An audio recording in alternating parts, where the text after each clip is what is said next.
I feel like I'm getting some of this. Wait. Before I take the microphone, I have to do all this.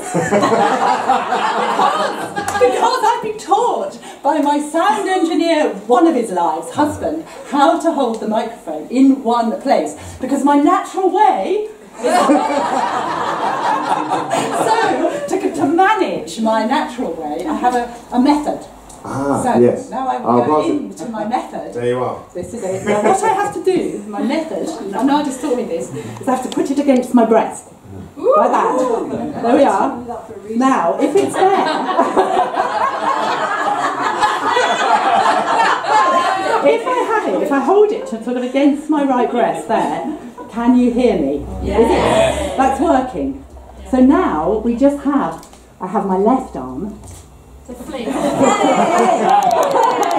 But I'm going to just hold my right hand very, very still.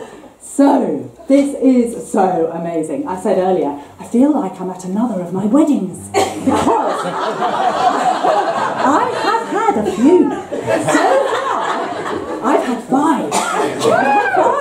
But we've yet to have a party. So this is perhaps the beginning.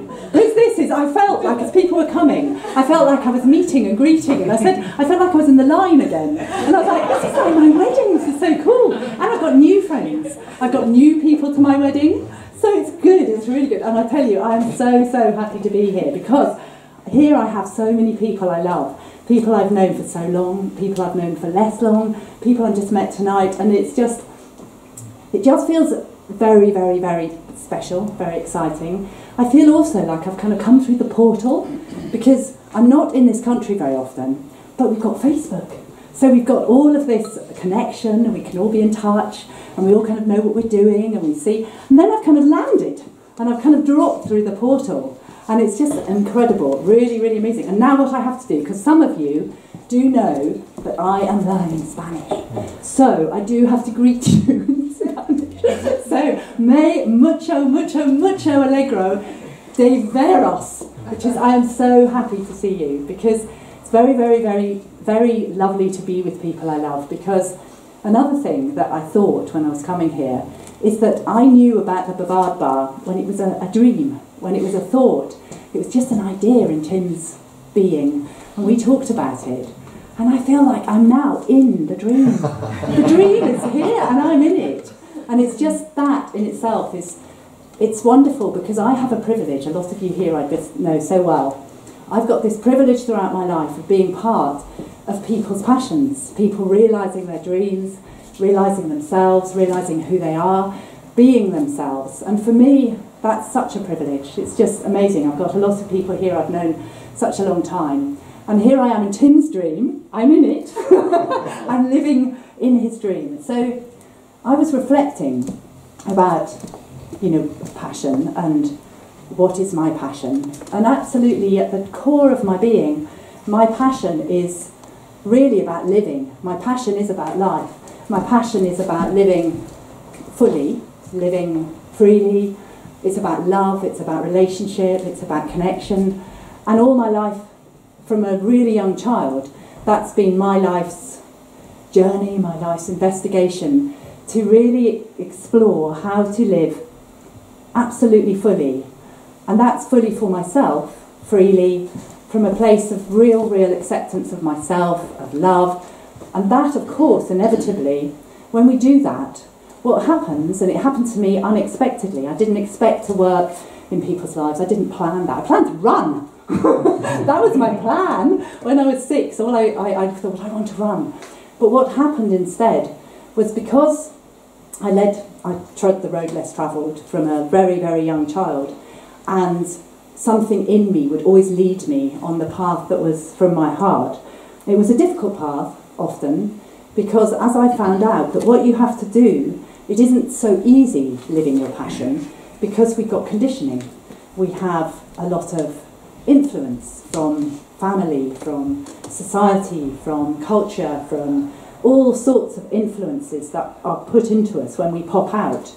And of course, to live truly and fully as ourselves, we often have to go through a whole deep investigation to clear it all away. Now, I didn't really ever have much problem clearing it away, and off I'd go on my path. But it still wasn't necessarily easy because I didn't necessarily accept myself. And the journey I've been on has been one of deepening and deepening and deepening acceptance of myself. And of course what happens in that is we end up accepting everybody else around us. And everybody's passions are different. And I was very, very fortunate because I did have a very, very strong influence in my mother. Because we're talking about education here. And when I was 15, and or 16, whether you take O-levels, I was taking O-levels. And of course, I was worrying. I had put myself under a huge amount of pressure. And I had taken 10 O-levels, and I was lying in bed every night, and I couldn't believe I'd got one exam, and I would go over and over and over, and I couldn't see I had got anything. Then I came up with the idea, maybe I'd got 4. And then I went into my mother, and I went one morning, or she was in bed, and I said, Mummy, I'm so worried, I don't think I've got any exams at all, and the results were coming, they were coming the next day. And she said to me, oh, darling, she said, darling, I haven't got an exam to my name, and I've had a wonderful life. And she said, just have fun, darling, do what you want to do. Because her father had been in the army, my grandfather fought in both world wars, excuse me, he went into the First World War when he was 14, and he fought in both world wars, and my mother followed it around, so of course didn't get an education. So she came out with no general certificate, nothing, but she created a life and said to me, darling, have fun, just have fun, live your life. And the thing is that I've always been someone who's, aimed very, very high. So for me, learning to have fun, aiming high, has been an eternal journey, because having fun is an interesting kind of concept, because I thought to myself, what's my passion? What is my passion? It's actually for having fun. But the fun comes through living fully, having fun. How do we have fun? We all have fun in different ways.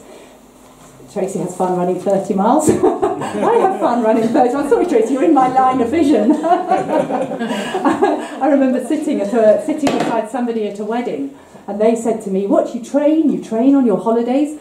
Don't you have fun? And I said, but running is fun for me. So we all have fun in different ways, and one of my ways of having fun is aiming high.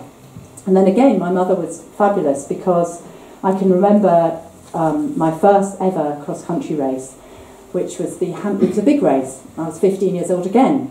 It was the Hampshire, Wiltshire, Dorset cross-country championships. And I had a lot of pressure on my shoulders, from myself mainly, but around me I was a very good runner. So there was a big expectation, oh, Julia will win, Julia can win. And I'd never run a big race, ever, in my life. And I can remember the feeling of, it was a horrible, horrible feeling, because I wanted to win. I knew that there was a possibility. I was very fast at running. And I ran into my mother, I remember, one day, and went again, Mummy, you don't expect me to win, do you? And my mother was brilliant. She hugged me tight, and she just went, oh, darling, no, darling, I just want you to have fun. I don't mind if you come last. Now, the thing is that influence, my mother died when I was 16, but she was that influence is a legacy she left me, because having fun for me is listening to what is true for me. And often what's true for me has been to aim to, run across Spain in my bare feet, which is coming next. Aim to run a marathon. Try and get a sub 2:30 marathon. I never got a sub 2:30 marathon, but I did a 2:36 marathon because I aimed for the sub 2:30. Now, that's for me having fun. But what I had to do along the way was to clear away other voices of things like, no one remembers who comes second. Clear away, kind of all sorts of, that you're letting people down, that you should never give up in a race, that you should do this, you should do that. For me, to marry up, learning how my passion is for living, and at the core of living fully, it is about accepting ourselves, accepting and loving ourselves at the deepest, deepest level. And it's only us who know when we need to stop something, when we need to drop out of a race, when we need to pull out of a job, when we need to pull out of a marriage. Clearly, I've pulled out of 4.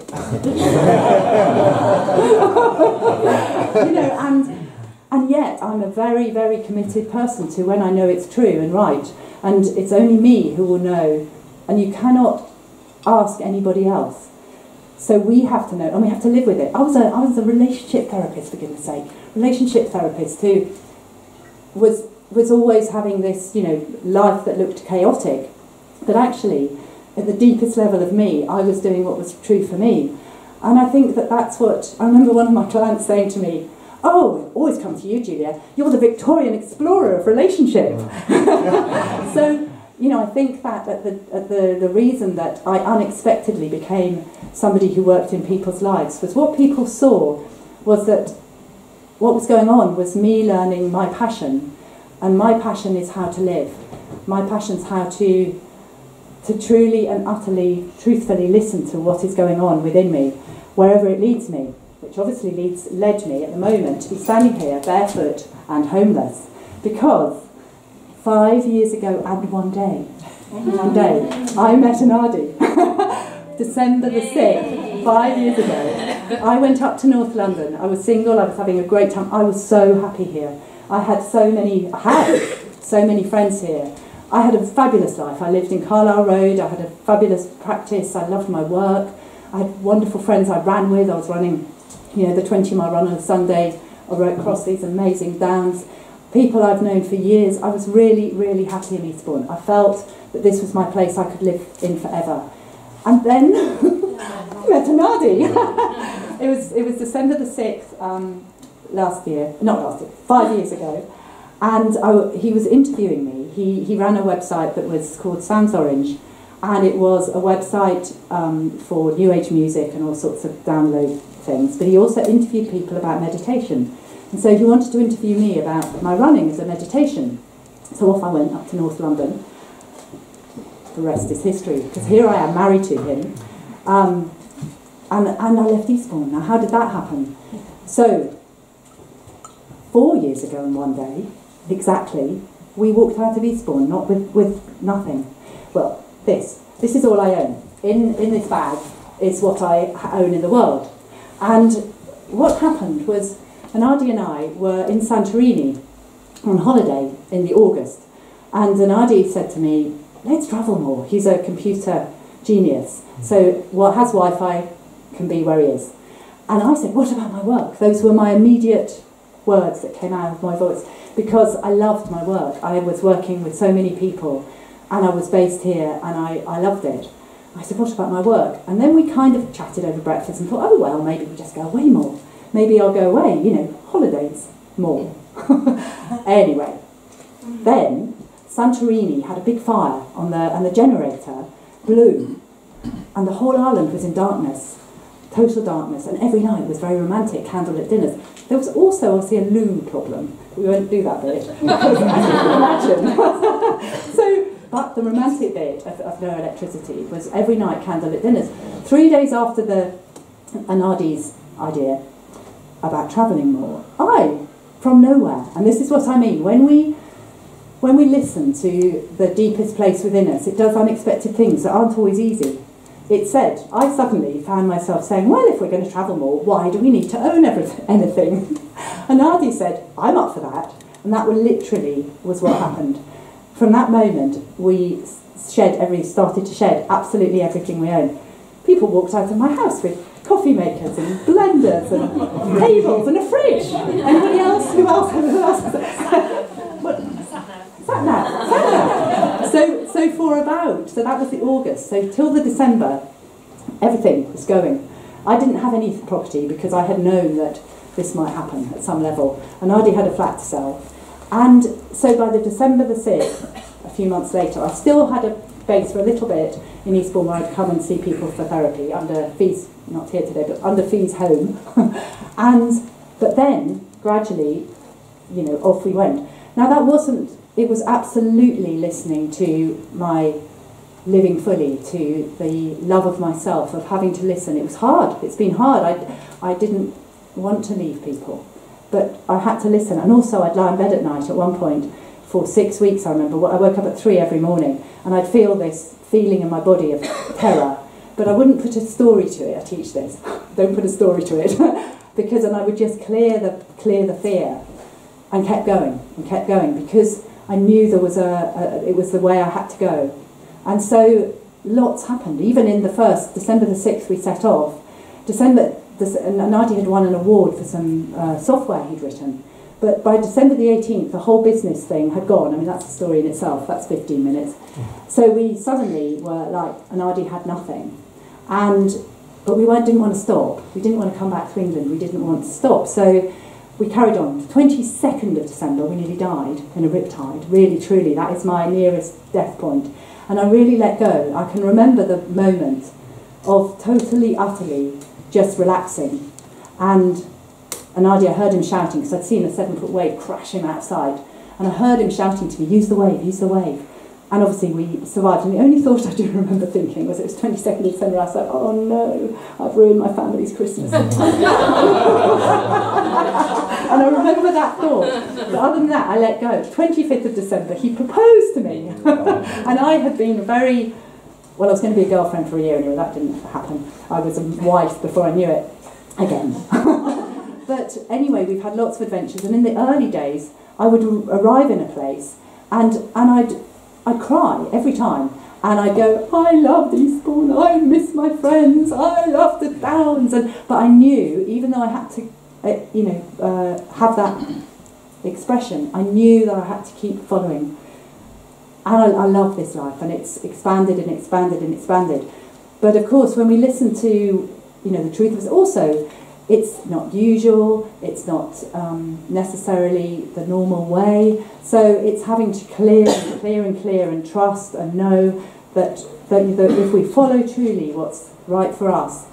I think absolutely that's been the core of any work I've done with people, is that because my passion is for truly listening to absolutely my heart, my soul, everything within me. I think that people who have come to me know that, and therefore it's a space in which there's a space for them to see themselves and follow what's true for them.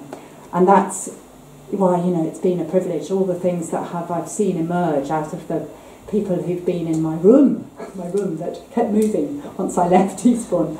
And then, barefoot. I never planned to be barefoot. I'm not an advocate for being barefoot. I'm not an advocate for anything other than accepting ourselves, accepting other people, absolutely trusting that if we are, the deeper and deeper we go into self-acceptance, we cannot not accept each other. And therefore we cannot not acknowledge another person's passion. We cannot not know that what's true for them is okay, even if we don't understand it. And so I'd had a wonderful time in the mountains. I didn't plan.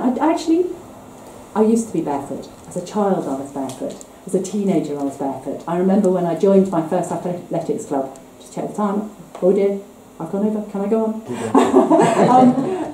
When I joined my first athletics club I was 15 again. 15's a thing, isn't it?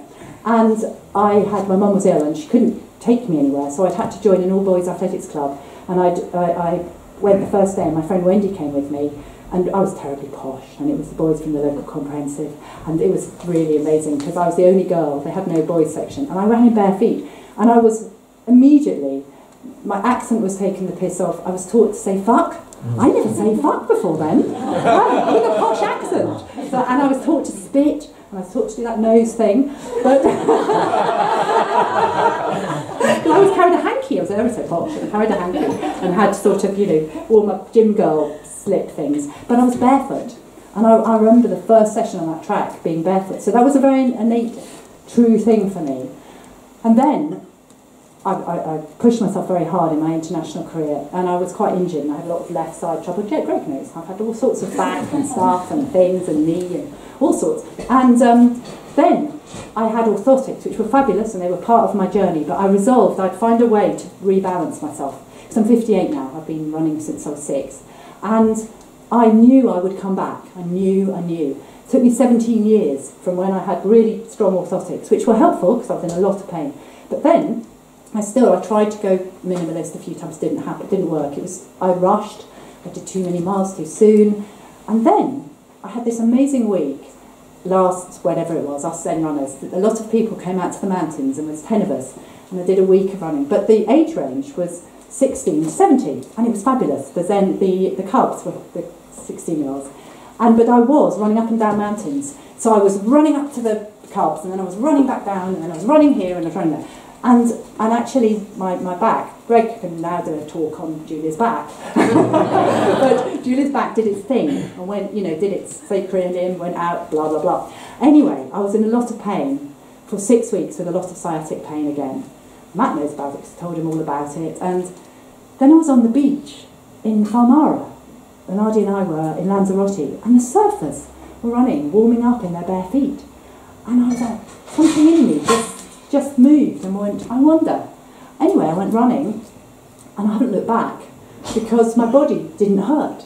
And I'm not an advocate for barefoot running. For me, it's been a process that's been very slow. I let go of everything. I let go of any push, I let go of any miles. And for 10 months, I've been building, until, by itself, my body and my feet, after 10 months of gradual change, in June this year, my body suddenly did 40 miles a week. Now, I was a very high mileage runner. When I was international runner, I ran, been 120 miles at my top, but, average 80 miles. So my body just ran 40 miles, and it's taken off. Then my feet said, please, can we run across Spain? My feet now have a life and entity of their own. But what's even more, because I'm going to stop this, what's even more been amazing about being barefoot is lots has happened. I could talk to you obviously for about 5 hours, but what's happened is, this has been very unexpected, because I have a YouTube channel. I am an icon for the people who love feet. They want to see my dirty souls. They want to see my dirty souls. They want to see that. And I've been like, oh, I didn't expect this.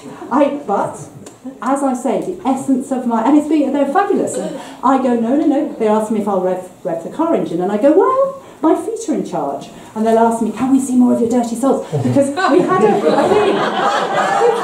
It's true. We had a thing where I did a treadmill session, and Anadi doesn't very good on the slow-mo, Anadi. He did a slow-mo of me all round my feet. And there's me, But... back view, you can see the dirty souls, because I'm on the treadmill, dun. Oh, a little flash. And that got, thousands and thousands of views. I've had 7,000 views on things because of a flash of a dirty soul. Well, I've looked on YouTube. There's lots of foot porn. Lots and lots and lots. But they're very excited by me because I'm not a foot porn star. I'm a barefoot runner, but you might occasionally see a dirty soul. So I was not expecting this, but I'm very integral. I just keep running, and what at the essence of it is, it's their passion. And I love people, and if they love my feet, and they love feet, then that's what they love. And that is the truth, isn't it? That if we all accept each other, and we recognise people's differences, and we validate it, and we honour ourselves, and always so, it's okay. Whatever it is okay. And I love my foot, guys. Hello, guys. This will be on YouTube. So I love you. And I love living. I love exploring and investigating. And I think that at the core of it, it is about accepting ourselves, loving ourselves, and then we can't not love each other. Yeah. So thank you.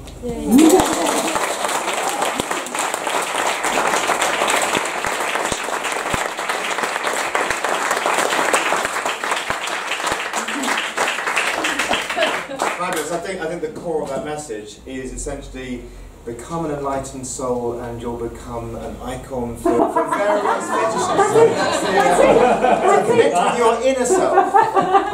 That was fabulous, Julia. Thank you so much. I know that... Keep it locked to my breast still, do I? Yes. Keep it locked. I know there'll be some questions for Julia that I'm sure that people will have. I mean, I've followed your journey a lot, as you know. You're a fan. I am a fan. I'm a complete fan, and I love the fact. Obviously, you're barefoot now, but of course, the nomadic aspect of your journey. I think that has often sort of challenged people's sense of one's condition. But of course, this whole life, this journey we're all taking is impermanent. Nothing is going to be here forever. So what you've done, as brave and as profound as it is, actually, it's very real. It's making sense of what is going to happen to all of us. So I think it's about letting go. I think my essence, I knew from a very young age that I wanted to learn to die so that I could completely live. And I had it was a privilege in the end of my mum dying early in my life. I understood very early that life and love and death are on the same stream, and I think that's the essence, that to learn to let go, to learn to really let go of everything. And part for me, I might buy a house again, I might be in a mansion, I might be coming and talking about when I became a mansion person again one day. But actually, it's letting go. It's not about not having things, it's about being able to let go. So I've got a body, and I may have a body for another 50 years, I may have another one. But it's about letting it go, so that then I let go of trying to be a good runner. Now that doesn't mean I'm not a good runner. That makes sense. You know, it's some it is kind that of letting go. go. It is that letting go process, isn't it? Yeah. Any questions? So I'm doing that because I'm assuming you're saying yes. I was going to ask. I asked earlier, Julie, about your routes when you were in Spain, but now I'm really curious as to whether there is a route. I'm thinking about that nomadic element that Tim was just saying about if it's just going to be where it takes you. No, there is a route. There is a route across Spain, because this came from my feet, to run from the north coast of Spain in Suances down to Almunecar, and I'm raising money for where's Kathy? For Friends of Sussex Hospices, because Kathy, I've known you forever, haven't I? And Kathy, the essence of hospices is about living fully. It's obviously about dying, but it is about living fully. And Kathy was saying earlier that when it's about, they ask the people who are dying, not what's the matter with you, what matters to you. And so it's an essence for me that raising money for the hospice care is very, very relevant to my life's journey of living fully, because they say that the biggest regret people have at their deathbed is having lived not true to themselves and actually living up to other people's expectations. So for me, raising money for the hospices, and therefore, yes, there's a route, very organised route, because I haven't organised it, because I couldn't. Could I, Tim? I know. So we talked about East and West, and then Tim realised, no, Jude doesn't understand East and West. But there's a route, it's on my website. I've got cards in my back pocket.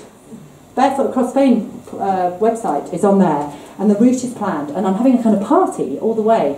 People are joining me for stretches of it. Don't have to be barefoot. I'm having a party at the end on my 59th birthday on May the 12th, and I'm hoping everybody's going to come. Lots are already. And so it's about, again, relationship, and it's all through the middle of Spain, and it's all pretty back routes and bits of Spain people will never have seen. And just remind us, when do you start this journey? March the 23rd, I have to look around at my team. March the 23rd I start. I'm doing it in 8 lots of 5-day sections with a day off every 5 days, 15 miles a day.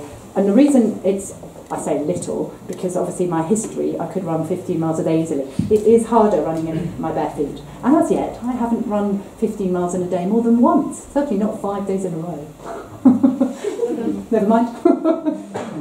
So next March, Julie will be off on her journey across Spain, and ending in as you say, ending on your birthday in May in Almunecar. Then I'm going to come and then you're going to come and tell the Bavars about that journey. I think you're booked already for St Leonard's in July. Yes, I'm booked. So that's fabulous. I'm booked. Yeah, I'm booked. Brilliant.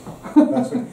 Any more questions for Julia before we call it a wrap? And I don't know what the time is actually. I don't know. Probably want to go home. I think we may well have gone. We've got 4 minutes left. The 4 minutes left. If anyone has any more questions, in which case, if you don't, then I will call it there. So, Julia, thank you so much.